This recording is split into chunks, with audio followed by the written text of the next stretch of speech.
Assalamualaikum warahmatullahi wabarakatuh.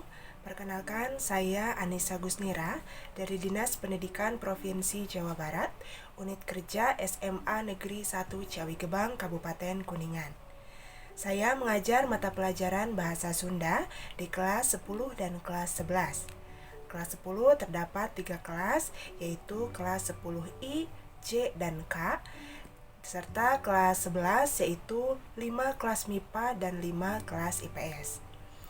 Nah, pada kesempatan ini saya akan menjelaskan atau memaparkan permasalahan yang saya hadapi berkaitan dengan permasalahan pembelajaran siswa di kelas beserta dengan solusi pemecahan masalahnya. Nah, sumber rujukan dari permasalahan siswa ini yaitu dari materi terjemahan yang ada pada semester 1, yaitu ketika siswa diberikan tugas materi terjemahan menerjemahkan teks percakapan dari bahasa Indonesia yang harus diterjemahkan ke bahasa Sunda. Begitupun sebaliknya, dari bahasa Sunda diterjemahkan ke bahasa Indonesia. Hal ini mengacu pada kompetensi dasar, yaitu 4.1, menerjemahkan teks ke dalam bahasa Sunda atau sebaliknya, dengan memperhatikan aspek kebahasaan dan rasa bahasa. Nah, untuk deskripsi permasalahannya, yang pertama, siswa belum benar-benar menguasai bahasa Sunda. Nah, jadi di sini siswa terbiasa memakai bahasa Indonesia di rumahnya masing-masing. Jadi ketika mereka diberikan tugas untuk memakai bahasa Sunda di sekolah, itu mereka mengalami sedikit kesulitan. Yang kedua, bahasa Sunda dialek Kuningan itu begitu kental. Jadi warga Kuningan atau masyarakat Kuningan memiliki bahasa Sunda yang berbeda dengan bahasa Sunda di Priangan atau di Bandung. Jadi bahasa Sunda itu memusat atau yang menjadi titik pusatnya yaitu bahasa Sunda masyarakat Bandung, begitu, atau yang disebut dengan bahasa Sunda Priangan. Nah, sedangkan Kuningan ini memiliki bahasa Sunda sendiri yang berbeda dengan bahasa Priangan. Nah, ternyata yang menjadi akar permasalahannya yaitu yang pertama, letak geografis Kabupaten Kuningan itu sendiri. Nah, yang pertama, Kuningan itu berada pada daerah panas. Nah, apa yang menjadi kaitannya antara bahasa dengan cuaca atau iklim di daerah tersebut? Nah, menurut penelitian sosiolinguistik bahwa bahasa itu memang dipengaruhi dengan atau dipengaruhi oleh di mana orang itu tinggal dan seperti apa tempatnya. Contoh, masyarakat yang tinggal di pesisir pantai, mereka akan berbahasa atau cara bicara mereka itu akan lebih lantang karena ketika mereka bicara mereka harus melawan suara ombak yang begitu keras. Jadi mereka berbicara dengan nada yang lebih lantang seperti itu. Nah, begitupun Kuningan. Walaupun Kuningan bukan daerah pesisir pantai, tetapi iklim di Kuningan itu panas jika dibandingkan dengan di Bandung, di Cianjur, di Sukabumi seperti itu. Jadi Kuningan itu panas. Hal ini mempengaruhi gaya bicara masyarakat Kuningan menjadi lebih lantang seperti itu dan memiliki bahasa atau nada bicara yang berbeda dengan daerah lain. Yang kedua, Kuningan itu berada pada perbatasan Jawa Barat dan Jawa Tengah. Jadi bahasanya pun merupakan bahasa campuran dari bahasa Jawa, Jawa Tengah, dan bahasa Sunda. Contoh, di Kuningan ketika menyebut kata pusing dalam bahasa Indonesia, sedangkan dalam bahasa Sunda biasanya pusing itu adalah riet.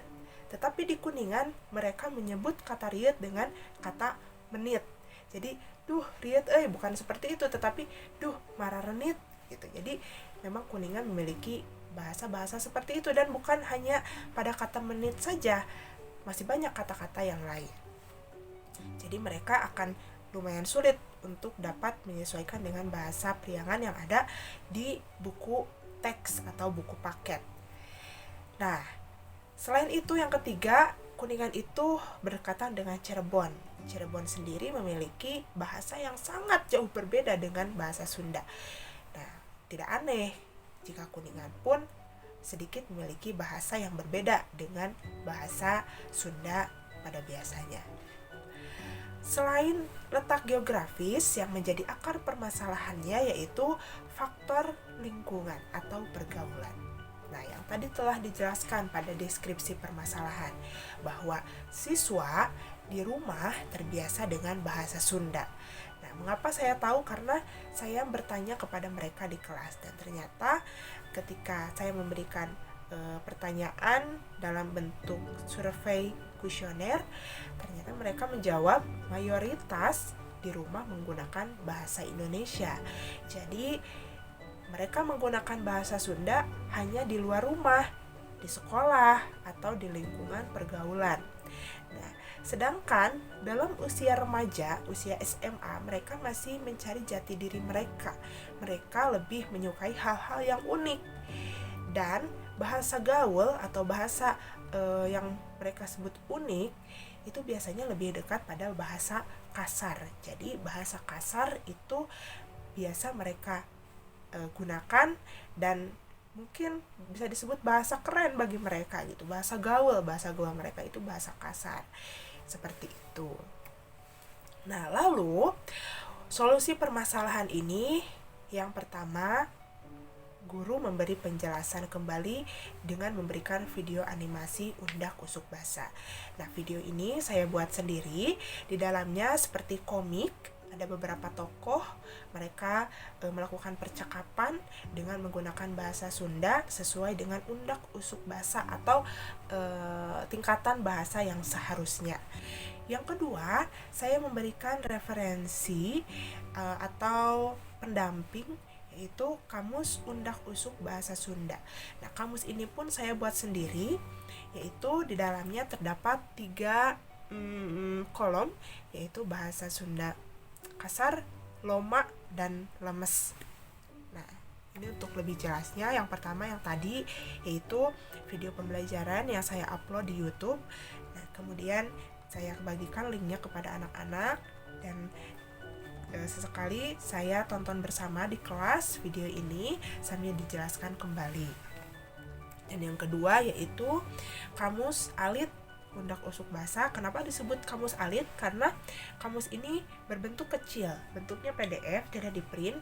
Ini pun bisa memudahkan mereka untuk mengakses kamus ini, karena kalau di print mungkin bisa saja tertinggal di rumah ketika mau dipakai, tetapi ketika ini berbentuk soft file akan selalu ada di handphone mereka, jadi mereka bisa membukanya kapan saja. Kebetulan ke sekolah pun dibebaskan untuk membawa handphone, jadi mereka bisa mengakses kamus ini. Nah, di dalamnya itu ada 3 kolom ya. Ada kolom untuk bahasa kasar, nah bahasa loma atau standar pertengahan, dan bahasa lemes. Nah, sedikit demi sedikit diterapkan dan mudah-mudahan bisa diterapkan tidak hanya di sekolah tapi di lingkungan pergaulan mereka. Nah, setelah beberapa kali mencoba metode ini, ternyata hasil dari masalah tersebut yang tadi siswa belum bisa menerjemahkan dengan baik, ternyata siswa memiliki progres yang meningkat. Walaupun belum signifikan, tetapi ada peningkatan. Yaitu ini grafiknya dari 3 kelas, yaitu 10I, J, dan K. Nah, yang biru ini adalah nilai sebelum, dan yang coklat ini adalah nilai sesudah. Nah, siswa itu per kelas, saya hitung rata-rata nilainya. Yang pertama, dari tes pertama itu rata-rata nilainya 60-65, dibulatkan menjadi 65. Nah, di kelas 10J itu 60, 10K juga 60. Tetapi ketika diberikan metode ini ternyata meningkat, rata-rata nilainya 80. Jadi melebihi KKM. Walaupun belum ada yang mencapai 90, tetapi setidaknya sudah ada yang mencapai nilai 80 dan kebanyakan mencapai nilai 80. Seperti itu. Nah, demikian permasalahan yang dapat saya sampaikan beserta pemecahan masalahnya. Terima kasih atas perhatiannya. Wassalamualaikum warahmatullahi wabarakatuh.